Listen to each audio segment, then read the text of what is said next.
नहीं। स्टूडेंट, आज के इस लेक्चर में हम लोग इक्वेशन ऑफ कंटिन्यूटी पढ़ेंगे, जो कि फ्लूइड डायनेमिक्स का एक बड़ा इंपॉर्टेंट टॉपिक है। तो इक्वेशन ऑफ कंटिन्यूटी क्या कहता है? इक्वेशन ऑफ कंटिन्यूटी कहता है कि फर्ज करें मेरे पास एक आइडियल फ्लूइड है। आइडियल फ्लूइड से मुराद यह है कि वो कंप्रेस नहीं हो सकता। आप इसके ऊपर जितना भी फोर्स लगाए उसका वॉल्यूम कांस्टेंट रहता है। तो कहता है कि फर्ज करें मेरे पास एक पाइप है। देखिए यहाँ पे मैंने पाइप ड्रा किया है, नेट से तस्वीर ली है। और इसका जो ये एरिया है क्रॉस सेक्शनल एरिया, पहले मैं जाता हूँ क्रॉस सेक्शनल एरिया समझा देता हूँ। तो देखिए ये एक पाइप है। अगर इस पाइप को मैं से काट लूँ दरमियान से बिल्कुल परपेंडिकुलर डायरेक्शन में, तो ये जो सामने वाला एरिया होता है इसको क्या कहते हैं? Cross sectional area. इसको क्या कहते हैं? Cross sectional area. तो फर्ज करें मेरे पास एक पाइप है जिसका क्रॉस सेक्शनल एरिया नीचे यहाँ पर जो है ये ये एरिया A1 है। पाइप यहाँ से छोटा है और यहाँ पे फ्लूइड की स्पीड है V1। फ्लूइड की स्पीड है V1। लेकिन ये पाइप आगे जाके बड़ा हो जाता है और यहाँ पे इसका क्रॉस सेक्शनल एरिया A2 हो जाता है। तो यहाँ पे फ्लूइड की स्पीड क्या होगी? V2 होगी। तो इक्वेशन ऑफ कंटिन्यूटी ये कहता है कि अगर आइडियल फ्लूइड हो तो अगर आप A1 और V1 को मल्टीप्लाई कर दे या A2 V2 को मल्टीप्लाई कर दे तो इसका प्रोडक्ट हमेशा कांस्टेंट रहेगा, हर जगह पे कांस्टेंट रहेगा। तो इसका मतलब क्या हुआ? देखिए, जहां पे एरिया कम होगा वहां पे स्पीड ज्यादा होगी, वहां पे स्पीड ज्यादा होगी। लेकिन जहां पे एरिया ज्यादा होगा वहां पे स्पीड कम हो जाएगी, लेकिन इनका प्रोडक्ट क्या रहेगा? कांस्टेंट रहेगा। तो मैं एक फर्जी न्यूमेरिकल वैल्यू ले लेता हूँ। फर्ज करें नीचे एरिया कम है, तो एरिया फर्ज करें 2 है और स्पीड 10 है, तो प्रोडक्ट कितना रहा? 20। प्रोडक्ट हो गया 20। अभी अगर ऊपर ऊपर सेट पे चले जाएं तो यहाँ पे एरिया बढ़ गया। फर्ज करें एरिया बढ़ गया, 2 के बजाय हो गया 5, तो ये स्पीड जो होगी ये 4 होगी वहां पर। प्रोडक्ट कितना रहेगा? 20। प्रोडक्ट कितना रहेगा? 20। तो देखिए A1 V1 नीचे मैंने चेक कर लिया, A2 V2 को ऊपर चेक कर लिया, लेकिन इनका जो प्रोडक्ट है वो हर जगह पे सेम है। और ये प्रोडक्ट ऐसे नहीं है कि सिर्फ नीचे और ऊपर, किसी भी जगह पे आप चेक कर ले। यहाँ पे चेक कर, यहाँ पे भी जो स्पीड होगी और जो क्रॉस सेक्शनल एरिया होगा उसको मल्टीप्लाई कर ले, ये प्रोडक्ट भी 20 आएगा। यहाँ पे आप चेक कर ले, ये भी 20 आएगा प्रोडक्ट। जो फ्लूइड की स्पीड है और क्रॉस सेक्शनल एरिया है, इनका प्रोडक्ट यहाँ पे भी 20 आएगा। तो देखिए यहाँ ये सिंपल सी बात है उसकी इक्वेशन ऑफ कंटिन्यूटी के। तो देखिए यहाँ पर हम लोग कहते हैं कि जहाँ पे एरिया कम होगा, एरिया कम होगा वहाँ पे स्पीड ज्यादा होगी, और जहाँ पे एरिया ज्यादा होगा वहाँ पे स्पीड कम होगी। और ये हमारी आम आम ऑब्जर्वेशन भी है। जब हम लोग पाइप का साइज छोटा करते हैं या नोजल यूज करते हैं तो आप लोगों ने देखा होगा कि वहाँ पे स्पीड ज्यादा हो जाती है, और निस्बत जब पाइप का साइज क्या होता है? बड़ा होता है। तो उम्मीद करता हूँ कि ये बात आप लोग क्लियर हो गई होगी। अभी चलते हैं कि अच्छा, दूसरी बात याद रख ले, ये जो 20 की वैल्यू मैं ले रहा हूँ ये फर्जी ले रहा हूँ। लाजमी नहीं कि 20 हो सकता है 30 हो 40 हो। लेकिन अगर आप पाइप के एक सेट पे आप लोगों ने चेक कर लिया है और प्रोडक्ट फर्ज करे 50 आया, तो ये प्रोडक्ट हर जगह पे 50 आएगा। तो देखिए A V = कॉन्स्टेंट। आप यहाँ पे A और V को मल्टीप्लाई कर लें, आप यहाँ पे A और V को मल्टीप्लाई कर लें, आप यहाँ पे A और V को मल्टीप्लाई कर लें, भले आप यहाँ पे A और V को मल्टीप्लाई कर लें, ये हमेशा क्या रहेगा? कांस्टेंट रहेगा।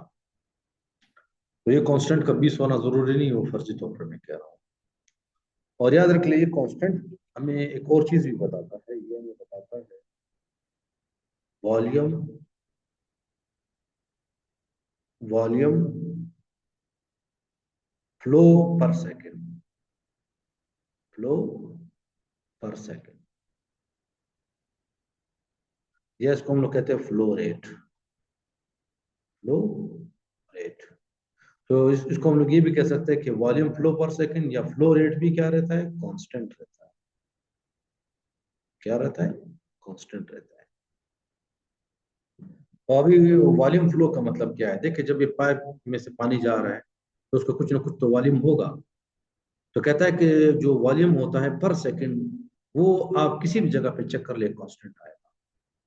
तो देखिए फर्ज करें मैं कहता हूँ फ्लो रेट जो है एक पाइप में, कहता हूँ कि फ्लो रेट फर्जी वैल्यू ले लेता हूँ कि फ्लो रेट मेरे पास आ रहा है 12 सेंटीमीटर क्यूब पर सेकेंड, 12 सेंटीमीटर क्यूब पर सेकेंड। इसका मतलब है कि एक सेकंड में इसमें जो पानी पास हो रहा है, जो फ्लूइड पास हो रहा है, उसका वॉल्यूम कितना है, 12 सेंटीमीटर क्यूब। तो ये आप कहते हैं किसी भी जगह पे आप चेक करो, किसी भी टाइम पे चेक करो, ये हमेशा यही रहेगा, ये हमेशा यही रहेगा। अभी आ जाते हैं कि इक्वेशन ऑफ कंटिन्यूटी का सबूत क्या है, इसको साबित करें। तो इसको साबित करने के लिए मैं आ जाता हूँ यहाँ से, मैंने से भेज लिए। तो इधर देखिए फर्ज करें ये मेरे पास, अब इसके सबूत पे चलते हैं। तो देखिए फर्ज करें मेरे पास एक पाइप है जिसका क्रॉस सेक्शनल एरिया चेंज हो रहा है।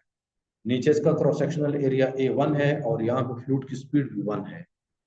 ऊपर जो साइड है वहां पे क्रॉस सेक्शनल एरिया A2 है और फ्लूइड की स्पीड क्या है, वो V2 है। तो अभी देखिए फर्ज करें मैं कहता हूँ कि एक शॉर्ट टाइम इंटरवल ले लेता हूँ, in short interval, in short time delta T, मैंने कोई भी टाइम लिया डेल्टा टी, और फर्ज करें फ्लूइड पीछे से आ रहा है, लाजिमी बात है पीछे किसी और पाइप के साथ कनेक्ट होगा तो फ्लूइड एंटर हो रहा है। तो मैं कहता हूँ कि डेल्टा टी टाइम में ये फ्लूइड कितना डिस्टेंस कवर करेगा। तो डिस्टेंस के लिए आप लोगों ने पढ़ा है कि speed is equal to distance upon time. तो इसका मतलब है डिस्टेंस किसके बराबर हो जाएगा, डिस्टेंस बराबर हो जाएगा speed multiply by time, speed multiply by time. तो अगर नीचे वाले पोर्शन पे मैं आ जाऊं तो मैं कह सकता हूं कि जो डिस्टेंस कवर किया है, फर्स्ट कर उसको मैंने नाम दिया डेल्टा x1, डेल्टा x1। ये फ्लूइड पहले यहाँ पे था, फिर यहाँ तक पहुंच गया, कितने टाइम में, डेल्टा टी टाइम। तो आ जाते हैं कि ये डेल्टा x1 कितना होगा, ये हमारे पास स्पीड कितनी है v1, और टाइम कितना लगा, डेल्टा टी, टाइम कितना लगा, डेल्टा टी टाइम लगा इस पे। अभी हम लोग क्या करते हैं, एक और काम मालूम करते हैं कि जो वॉल्यूम है फ्लूइड का वो कितना होगा, जो फ्लूइड का जो वॉल्यूम है वो कितना होगा। तो देखिए फ्लूइड जब यहाँ से यहाँ तक गया, फ्लूइड यहाँ से यहाँ तक गया, तो उसको कुछ ना कुछ वॉल्यूम तो है, तो उस वॉल्यूम को मालूम कर लेते हैं। तो वॉल्यूम को मैं कैपिटल वी से लिखूंगा, कैपिटल वी से। और इस केस में याद रख लिया कि टाइम मैंने बहुत शॉर्ट लिया हुआ है, तो जो पानी का वॉल्यूम है ये सिलेंडर बना रहा है, उससे सिलेंडर बन रहा है। और सिलेंडर का जो एरिया है वो हम लोग किस तरह मालूम करते हैं, एरिया को मल्टीप्लाई कर दो उसकी लेंथ से, उसकी लेंथ से। तो लेंथ कितनी है, डेल्टा x1, और एरिया कितना है, A1। तो इन दोनों को मल्टीप्लाई करेंगे तो मेरे पास क्या आ जाएगा, वॉल्यूम। तो वॉल्यूम मेरे पास हो जाएगा A1 multiply by delta x1, multiply by delta x1। अभी अगर ऊपर उससे मैं डेल्टा x1 की वैल्यू दर्ज कर लूँ तो ये मेरे पास हो जाएगा A1, डेल्टा x की जगह मैं क्या लिख सकता हूँ, V1 delta t, V1 multiply by.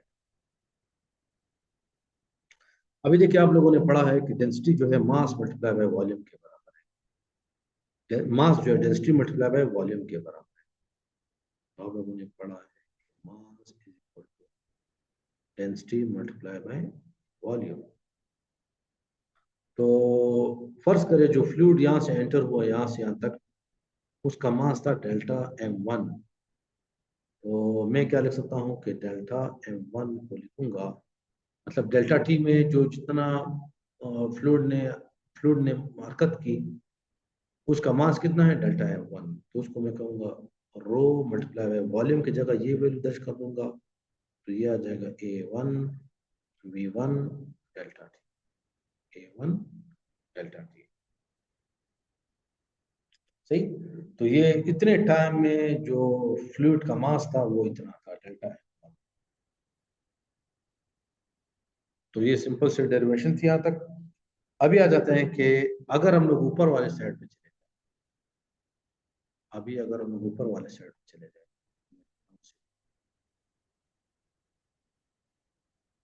Similarly तो हम लोग क्या लिखेंगे, यहाँ पे जो फ्लूइड का मास होगा उसको अगर मैं डेल्टा m2 से रिप्रेजेंट करूँ तो मेरे पास आ जाएगा delta m2 is equal to रो।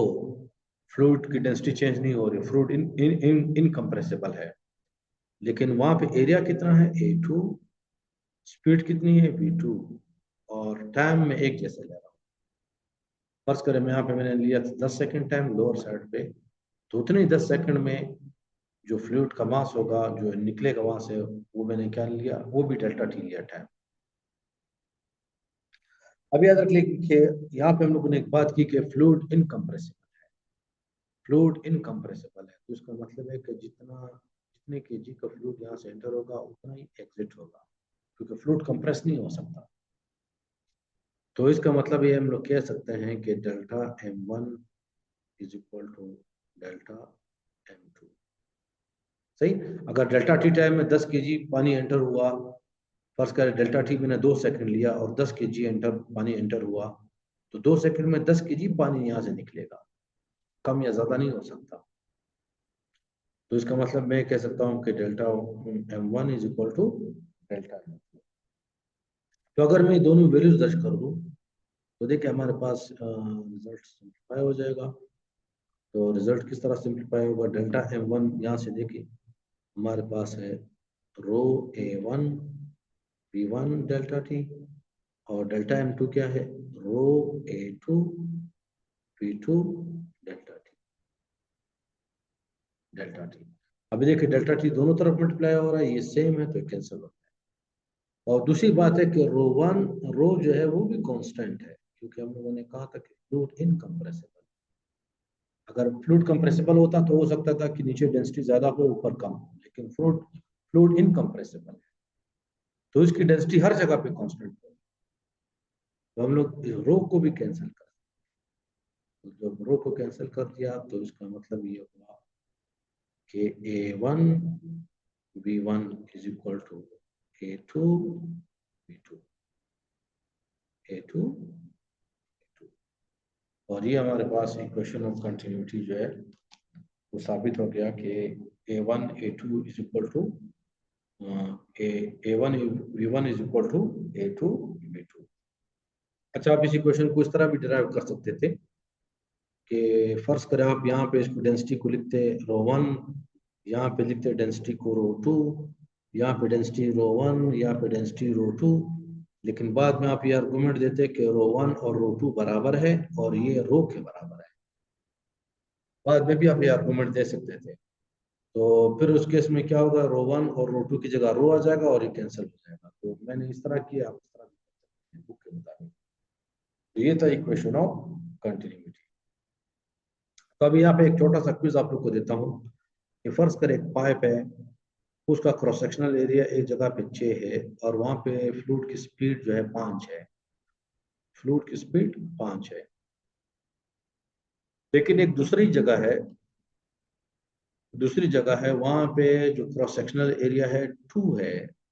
तो आप स्पीड बताएं कि वहां पे स्पीड कितनी होगी, वहां पे स्पीड कितनी है। तो देखिए मैं दोबारा बता दूं कि एक पाइप था, उसके मैंने चेक किया क्रॉस सेक्शनल एरिया एक जगह पे 6 है और फ्लूइड की स्पीड 5 है,